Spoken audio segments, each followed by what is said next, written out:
Hello friends, आप सभी का अपने यूट्यूब चैनल पर हार्दिक स्वागत है। इस वीडियो में हम बात करने वाले हैं Uttar Pradesh state medical faculty diploma courses में एडमिशन के लिए आपकी कितनी परसेंटेज होनी चाहिए, जिससे कि आप आसानी से आप अपने मनपसंद कोर्स में एडमिशन ले पाएंगे। और मनपसंद कोर्स में एडमिशन या मनपसंद कोर्स में सीट किस प्रकार से तरीके से मिलती है, आपको सारी कुछ इन्फॉर्मेशन इस वीडियो में प्रोवाइड होने वाली है आपके लिए। इसलिए वीडियो इंपॉर्टेंट है, वीडियो को अंत तक देखते रहें, वीडियो को लाइक करें, शेयर करें। और अभी तक चैनल को सब्सक्राइब नहीं किए हैं या चैनल पर पहली बार विजिट कर रहे हैं तो तुरंत चैनल को सब्सक्राइब कर लें। बेल आइकन के साथ साथ ऑल के बटन पर क्लिक कर लें, जिससे कि सारी इन्फॉर्मेशन आपके पास सबसे पहले और फ्री में पहुंचती रहे। तो चलिए फ्रेंड्स, वीडियो को स्टार्ट करते हैं। तो फ्रेंड्स, फाइनली हम लोग आ चुके हैं Uttar Pradesh state medical faculty की वेबसाइट पर। तो फ्रेंड्स, सबसे पहले आपको बता दें कि जब ये वीडियो जिस समय बन रहा है उस समय तक उत्तर प्रदेश स्टेट मेडिकल फैकल्टी ने अपने फॉर्म नहीं निकाले हैं, लेकिन जल्द से ही जल्द आपके पास सबसे पहले अपडेट चैनल के माध्यम से आ जाएगा कि निकलने वाले हैं और फॉर्म आ गए हैं। इसके ऊपर सारा कुछ इन्फॉर्मेशन हम ऑलरेडी प्रोवाइड कर चुके हैं कि कैसे कैसे फॉर्म भरा जाता है। अगर आपने नहीं देखा है तो इस वीडियो के डिस्क्रिप्शन बॉक्स में लिंक प्रोवाइड किया गया है, वहाँ पर सब कुछ स्टेप बाय स्टेप आप सारा कुछ इन्फॉर्मेशन प्रोवाइड हर एक साल करता रहता है चैनल, जिससे कि आपको फॉर्म भरने से लेकर और आपके एडमिशन तक कोई भी प्रॉब्लम क्रिएट ना हो।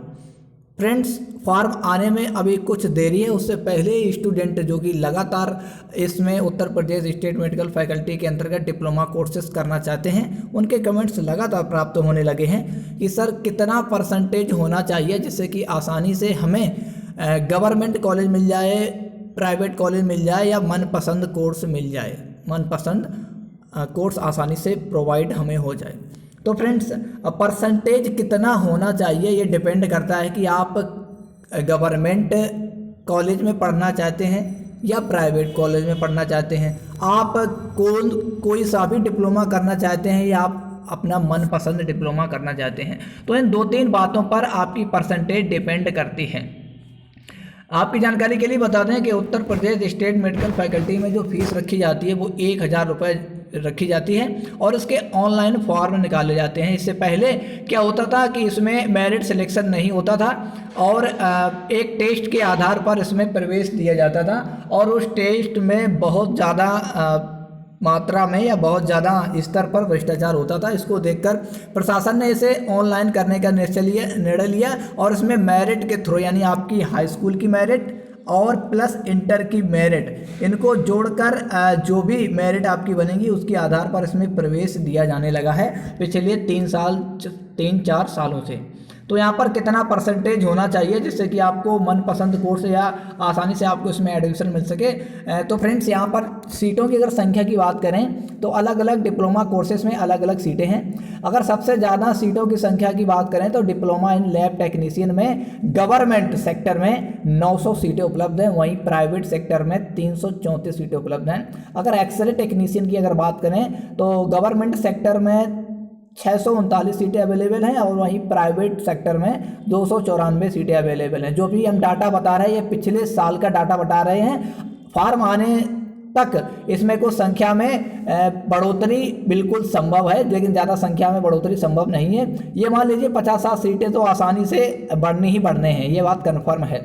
उसके बाद अगर डिप्लोमा इन रेडियोथेरेपी टेक्नीशियन की बात करें तो गवर्नमेंट सेक्टर में केवल 76 सीटें अवेलेबल हैं, पिछले साल बढ़ गई थी तब ये 76 हुई जाके, और प्राइवेट सेक्टर में 19 सीटें अवेलेबल हैं। उसके बाद डिप्लोमा इन फार्मेसी टेक्नीशियन यानी डी फार्मा, जिसका बहुत ज़्यादा डिमांड रहता है स्टूडेंट्स के बीच के, डी फार्मा में हमें एडमिशन आसानी से मिल जाए क्योंकि डी फार्मा बहुत अच्छा कोर्स माना जाता है उत्तर प्रदेश स्टेट मेडिकल फैकल्टी के डिप्लोमा कोर्सेज में। इसमें गवर्नमेंट सेक्टर में 300 सीटें हैं और निजी सेक्टर में केवल 39 सीटें हैं।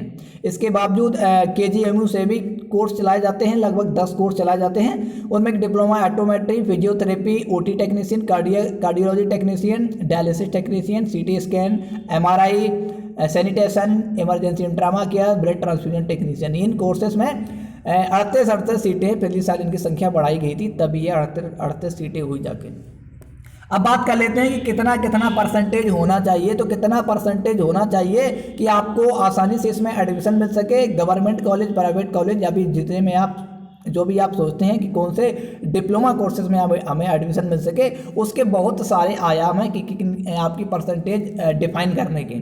सबसे पहले कितनी परसेंटेज होनी चाहिए। आप काफ़ी सारे स्टूडेंट लगातार 2-3 सालों से फॉर्म डाल रहे हैं उनका सिलेक्शन नहीं हो पा रहा है, तो ये केवल आपका परसेंटेज पर डिपेंड नहीं करता कि अगर आपका परसेंटेज थोड़ा अच्छा है तो आपका 100% सिलेक्शन हो ही जाएगा, क्योंकि इसमें आरक्षण चलता है। आरक्षण की अगर बात करें तो एसटी कैटेगरी को 2% आरक्षण दिया जाता है, एससी कैटेगरी को 21% आरक्षण दिया जाता है, ओबीसी कैटेगरी को 27% आरक्षण दिया जाता है और जनरल ईडब्ल्यूएस कैटेगरी को 10% आरक्षण दिया जाता है। यानी इस आधार पर अगर हम बात करें तो 60% सीटें तो आरक्षण से ही भर जाती हैं और इसके बाद जो 40% सीटें बचती हैं वही जनरल विदाउट ईडब्ल्यूएस कैटेगरी के लिए बची रहती हैं। तो सबसे पहले बात करते हैं कि जनरल कैटेगरी के स्टूडेंट की कितनी मेरिट होनी चाहिए, क्योंकि जनरल कैटेगरी के स्टूडेंट का कहीं ना कहीं इसमें कुछ प्रेफरेंस पिछले साल से मिलने लगा है, जब से गवर्नमेंट ऑफ इंडिया ने ईडब्ल्यूएस कैटेगरी का प्रावधान किया है। तो अगर टोटल सीटों की बात या अगर 100% सीटें हैं तो 60% सीटें तो मतलब आरक्षण के आधार पर भर जाती हैं, जिनमें 10% ईडब्ल्यूएस और 40% सीटें यानी 50% सीटें अगर मोटे मोटे तौर पर बात करें तो 50% सीटें उत्तर प्रदेश स्टेट मेडिकल फैकल्टी में जनरल कैटेगरी के लिए ऑथोराइज है, जिसमें 40% जनरल कैटेगरी विदाउट ईडब्ल्यूएस और 10% general category with EWS certificate के लिए यहाँ पर सीटें ऑथोराइज हैं। तो यहाँ पर जो भी स्टूडेंट जनरल कैटेगरी से बिलोंग करते हैं या जनरल कैटेगरी ईडब्ल्यूएस कैटेगरी से बिलोंग करते हैं उनके लिए कुछ प्रेफरेंस पिछले साल से बढ़ गया है। आपको एग्जाम्पल के तौर पर बताते हैं कि अगर जिस डिप्लोमा का बहुत ज़्यादा क्रेज रहता है यानी डिप्लोमा इन फार्मेसी टेक्नीशियन, जिसमें 300 सीटें गवर्नमेंट के अंतर्गत हैं, तो यहाँ पर 300 सीटों में से पहले ही अगर ईडब्ल्यूएस कैटेगरी आपके पास है तो 30 सीटें ईडब्ल्यूएस कैटेगरी को तो मिलनी ही मिलनी है। यानी 30 सीटें सबसे पहले जनरल कैटेगरी के अंतर्गत जो ईडब्ल्यूएस कैटेगरी है उसको 30 सीटें तो मिलनी ही मिलनी है, चाहे आपकी परसेंटेज 50% हाई स्कूल में हो और 60% इंटर में हो या 50% हो या 55% हो। यानी ये जो 30 सीटें हैं इनमें आपकी परसेंटेज मायने नहीं रखती है, क्योंकि ये ईडब्ल्यूएस सर्टिफिकेट जो लगाएगा वो स्टूडेंट को ये सीटें ज़रूर अलाउड की जाएंगी, ऐसा गवर्नमेंट ने प्रावधान कर दिया है। तो यहाँ पर थोड़ा प्रेफरेंस कहीं ना कहीं जनरल कैटेगरी में ईडब्ल्यूएस कैटेगरी जिनकी है उनको यहाँ पर प्रेफरेंस प्रोवाइड किया गया है। तो आसानी से जो भी स्टूडेंट है ईडब्ल्यूएस कैटेगरी के अंतर्गत उन्हें यहाँ पर फार्मेसी में 300 में 30 सीटें तो ऑलरेडी अवेलेबल हैं। अगर प्राइवेट सेक्टर में 39 सीटें हैं तो आसानी से आप देख सकते हैं कि लगभग 4 सीटें यहाँ पर भी उपलब्ध हैं प्राइवेट सेक्टर में। अब बात कर लेते हैं हर एक में, मतलब अगर डिप्लोमा लैब टेक्नीशियन की बात करें तो उसमें 900 सीटें अवेलेबल हैं, तो यहाँ पर आसानी से ईडब्ल्यूएस के लिए 90 सीटें हो जाती हैं। एक्सरे टेक्नीशियन में गवर्नमेंट सेक्टर में 639 सीटें अवेलेबल हैं, तो यहाँ पर आसानी से यहाँ पर लगभग 63-64 सीटें जनरल कैटेगरी ईडब्ल्यूएस कैटेगरी हो जाती हैं। वहीं पर सबसे कम जिसमें सीटें हैं मतलब डिप्लोमा इन रेडियोथेरेपी टेक्नीशियन जिसमें 76 सीटें हैं, तो लगभग 7 सीटें यहाँ पर आसानी से जनरल ईडब्ल्यूएस कैटेगरी के लिए ऑथोराइज हो जाती हैं। विशेष ध्यान दें यहाँ पर परसेंटेज का कोई प्रावधान नहीं रहता है। पिछले साल बहुत सारे स्टूडेंट हमसे जुड़े रहे और उन्होंने बताया कि यहाँ पर हमारे केवल 70-72% थे और फिर भी हमें फार्मेसी टेक्नीशियन मिल गया। और जबकि ये जनरल कैटेगरी की अगर बात करें तो जनरल कैटेगरी में 85+ वालों को भी विदाउट ईडब्ल्यूएस जनरल कैटेगरी वालों को फार्मेसी टेक्नीशियन नहीं मिला। तो कहीं ना कहीं आपका जो आरक्षण फैक्टर है वो कहीं ना कहीं आपको इसमें सीटों के अंतर्गत या सीटों से बाहर आसानी से आपका एडमिशन कर देता है। उसके बाद अगर ओबीसी कैटेगरी की बात करें तो ओबीसी कैटेगरी को यहाँ पर 27% आरक्षण मिलता है। आप समझ सकते हैं सबसे ज़्यादा यहाँ पर ओबीसी कैटेगरी स्पेशल अगर बात करें इस कैटेगरी तो 27% मिलता है, वहीं एससी को 21 और एसटी को 21% दिया जाता है। अब मोटे मोटे तौर पर बात कर लेते हैं। ये तो हमने आपको ईडब्ल्यूएस जनरल और एससी एसटी कैटेगरी का आरक्षण और उसके आधार पर सीटों की संख्या बता दी। आप आसानी से अंदाज लगा सकते हैं कि 900 सीटें हैं अगर माना कि लैब टेक्नीशियन में या 639 सीटें हैं अगर एक्सरे टेक्नीशियन में, तो 27% के आधार पर आप आसानी से कैलकुलेशन कर सकते हैं कि कितनी सीटें अवेलेबल हैं इस कैटेगरी के लिए। और वहीं पर अगर जो स्टूडेंट ST कैटेगरी से बिलोंग करते हैं तो आसानी से आप देख सकते हैं फार्मेसी की 300 में आसानी से कितनी सीटें आपके लिए ST कैटेगरी के लिए 2% आरक्षण के आधार पर अलाउड की जाएंगी। अब एक मोटे तौर पर बात कर लेते हैं कि कितना परसेंटेज आपका 10th में होना चाहिए और कितना परसेंटेज आपका 12th में होना चाहिए, जिससे कि आसानी से प्रवेश मिल जाए। यानी अगर आप केवल एडमिशन चाहते हैं, चाहे इनमें से कोई भी कैटेगरी में आपको एडमिशन मिल जाए, पहली बात इसकी बात करेंगे। सेकेंड टर्म में ये बात करेंगे कि आपके लिए कि लैब के लिए कितना, लैब टेक्नीशियन के लिए कितना परसेंटेज होना चाहिए, एक्सरे टेक्नीशियन के लिए कितना परसेंटेज होना चाहिए, और सबसे कम सीटें जिसमें रेडियोथेरेपी टेक्नीशियन यानी 76 सीटें उसमें के लिए कितना स्टूडेंट का परसेंटेज होना चाहिए। तो आप केवल अगर किसी भी डिप्लोमा में एडमिशन लेना चाहते हैं तो आपका अगर परसेंटेज 70 से प्लस है तो आपको आसानी से कोई ना कोई डिप्लोमा कोर्सेज मिल जाएगा, ये बात कन्फर्म है। लेकिन उसमें भी इफ एंड बट जुड़ा है। कैसे मिलता है कैसे नहीं मिलता है, क्योंकि स्टूडेंट क्या करता है, हमने तो आपको बता दिया कि अगर आपका परसेंटेज 70 से प्लस है तो आपको मिल जाएगा। कभी कभी स्टूडेंट क्या करता है कि केवल रेडियोथेरेपी टेक्नीशियन को ही लॉक करता है। जब सीटें लॉक की जाती हैं तो केवल रेडियोथेरेपी टेक्नीशियन को ही लॉक करता है और फिर कहता है कि सर आपने कहा था कि आपको मिल जाएगा लेकिन क्यों नहीं मिला है।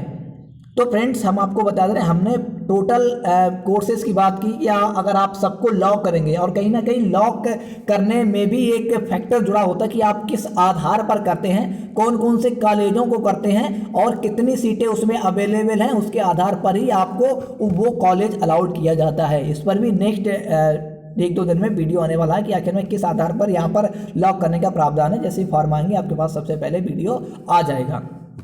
तो यहाँ पर अगर आपके परसेंटेज, आप कोई भी कोर्स करना चाहते हैं, आपका कोई मनपसंद कोर्स नहीं है कि हाँ मैं ये नहीं तो ये नहीं तो ये, मतलब आपको कोई ना कोई कोर्स ही करना है, डिप्लोमा कोर्स ही करना है, आपका कोई स्पेशल कोर्स नहीं है कि हमें ये ही करना है, तो अगर आपका परसेंटेज 70% और या 70% से थोड़ा ऊपर है तो आपको आसानी से कोई ना कोई कोर्स आप प्रोवाइड उत्तर प्रदेश स्टेट मेडिकल फैकल्टी कर देती है।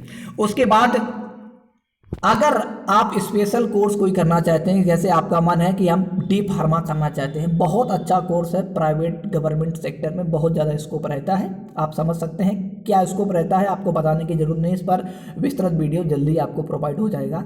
तो यहाँ पर जो फार्मेसी टेक्नीशियन में 300 सीटें हैं, KGMU की भी बात करेंगे, लेकिन फार्मेसी टेक्नीशियन में जो 300 सीटें हैं उनमें के लिए आपका अगर परसेंटेज 85 से प्लस नहीं है, 85 प्लस कैटेगरी प्लस परसेंटेज हम क्यों बता रहे हैं, हाई स्कूल में भी 85 और इंटर में भी 85, हाँ टोटल परसेंटेज जोड़ा जाता है। तो आपका 80% अगर हाई स्कूल में है और उसके बाद 90% अगर इंटर में है या उसके बाद 85% उसमें और 85% इंटर में है, तो आपका आसानी से डी फार्मा कोर्सेज आपको प्रोवाइड हो जाएगा।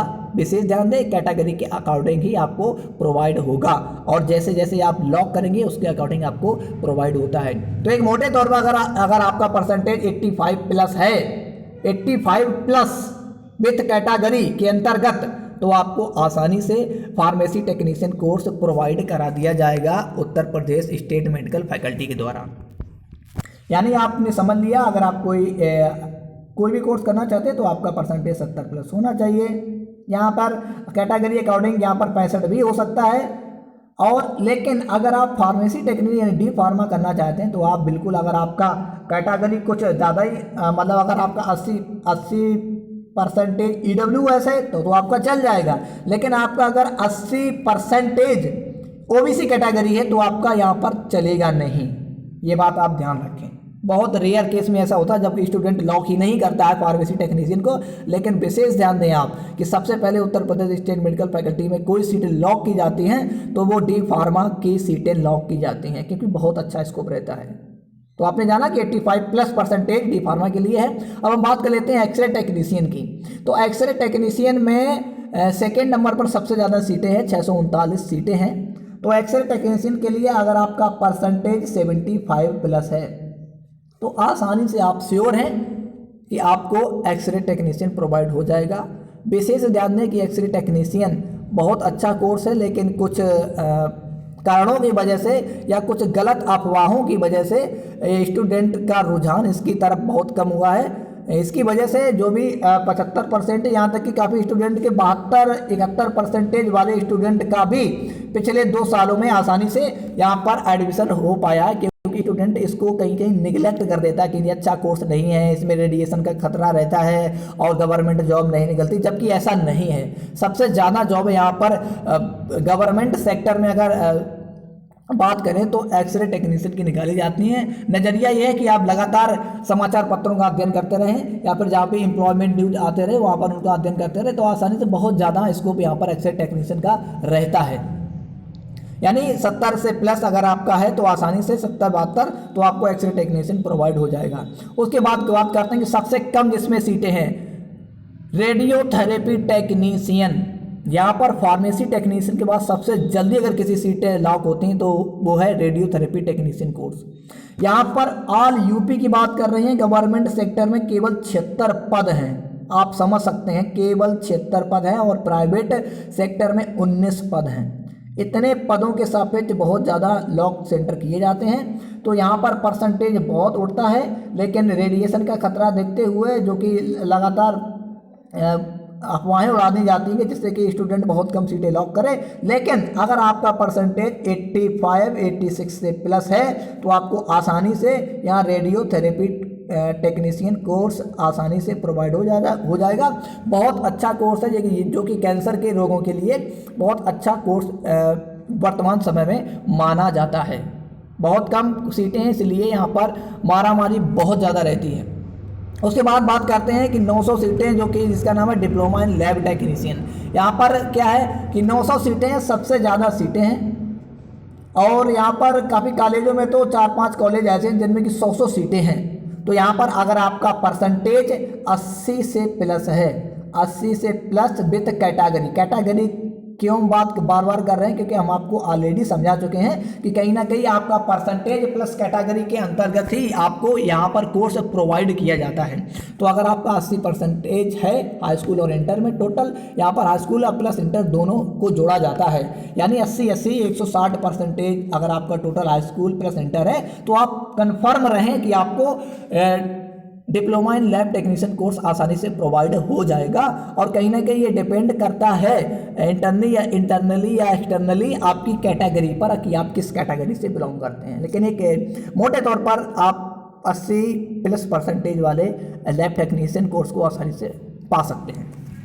अब उसके बाद बात करते हैं डिप्लोमा इन ऑप्टोमेट्री, यानी केजीएमयू से जो डिप्लोमा कोर्स निकलते हैं। विशेष ध्यान दें कि केजीएमयू से जो डिप्लोमा कोर्स निकलते हैं, लेकिन जो भी परीक्षा और सीटें लॉक करने की बात, प्रवेश करने की बात होती है, वो सारा कुछ प्रावधान रहता है उत्तर प्रदेश स्टेट मेडिकल फैकल्टी का। तो यहाँ पर जो भी पेपर कराए जाएंगे वो स्टेट मेडिकल फैकल्टी के टाइम टेबल के अकॉर्डिंग कराए जाएंगे, लेकिन जो फीस इत्यादि का प्रावधान रहता है वो सब कुछ अलग रहता है उत्तर प्रदेश स्टेट मेडिकल फैकल्टी की फीस प्रावधान से। यानी अगर एक्स्ट्रा टेक्नीशियन में 24,000 फीस लगती है, वहीं पर अगर आप केजीएमयू से डिप्लोमा इन ऑटोमेटिक कर रहे हैं तो उसकी फीस अलग होगी, 24,000 नहीं होगी, उसकी फीस लगभग 35-36,000 आसानी से होती है, क्योंकि फीस का प्रावधान केजीएमयू अलग से करता है, लेकिन परीक्षा और रिजल्ट का प्रावधान उत्तर प्रदेश स्टेट मेडिकल फैकल्टी के द्वारा किया जाता है। यहाँ पर ध्यान दें कि केजीएमयू से जो डिप्लोमा है बहुत अच्छे डिप्लोमा है, जैसे ऑप्टोमेट्री का, फिजियोथेरेपी का, ओटी टेक्नीशियन का और कार्डियोलॉजी टेक्नीशियन का। यहाँ पर ओटी टेक्नीशियन और कार्डियक टेक्नीशियन के form LPS institute of cardiology से निकल चुके हैं। हमने एक वीडियो बना भी चुके हैं। बहुत सारे स्टूडेंट जो सब्सक्राइब नहीं किए हुए हैं चैनल को, वो उनका छूट गया है, क्योंकि जितने भी स्टूडेंट सब्सक्राइब किए हुए थे चैनल को उन्होंने आसानी से फॉर्म डाल दिया है। इस पर जल्द ही वहाँ पर होने वाली है, काउंसलिंग होने वाली है, उस पर भी वीडियो जल्द से जल्द आपको मिल जाएंगे। वर्तमान समय में वहाँ पर फॉर्म की एंड डेट हो चुकी है, तो बहुत सारे ऐसे स्टूडेंट होंगे जो फॉर्म डालना चाहते हैं, लेकिन सब्सक्राइब चैनल ना होने के कारण उनका ये छूट गया है। तो तुरंत चैनल को सब्सक्राइब कर लें, जिससे कि इस एरिया में जितने भी फॉर्म हैं आपको आसानी से प्रोवाइड होते रहें। तो केजीएमयू के हैं, तो यहाँ पर क्या विशेष ध्यान दें कि यहाँ पर परसेंटेज मायने रखता है, लेकिन स्टूडेंट फीस की वजह से बहुत कम सीटें लॉक करता है। लेकिन स्पष्ट रहें, अगर आपका 80% प्लस है, यहाँ पर 80% या 75 से 80% के अंतर्गत अगर आप आते हैं हाई स्कूल प्लस इंटर, तो आपको आसानी से केजीएमयू के अंतर्गत जितने भी कोर्सेस हैं उनमें आसानी से आपको एडमिशन मिल जाएगा। सीटें कम होने की वजह से इसमें मारामारी रहती है। आपको वीडियो कैसा लगा कमेंट्स बॉक्स में कमेंट करके जरूर बताइएगा। और जो भी आपके क्वेश्चन हो उत्तर प्रदेश स्टेट मेडिकल फैकल्टी से रिलेटेड कि आखिर में क्या क्या होता है, क्या नहीं होता है, सारा कुछ इन्फॉर्मेशन हमारे चैनल पर ऑलरेडी प्रोवाइड है। आप वीडियो के डिस्क्रिप्शन बॉक्स में लिंक देख सकते हैं कि सारा कुछ इन्फॉर्मेशन पूरी प्लेलिस्ट बना रखी है कि कैसे आपको अप्लाई करना है, कैसे सीट लॉक करना है, कितनी फीस होती है, एडमिशन टाइप क्या क्या डॉक्यूमेंट लगते हैं, यानी A to Z टॉपिक पर हमारे पिछले 2 सालों से वीडियो आ रहे हैं। जल्दी आपके पास एक इंपॉर्टेंट टॉपिक पर वीडियो मिल जाएगा। जो भी क्वेश्चन हो आप पूछ सकते हैं। Thanks for watching and subscribe my channel.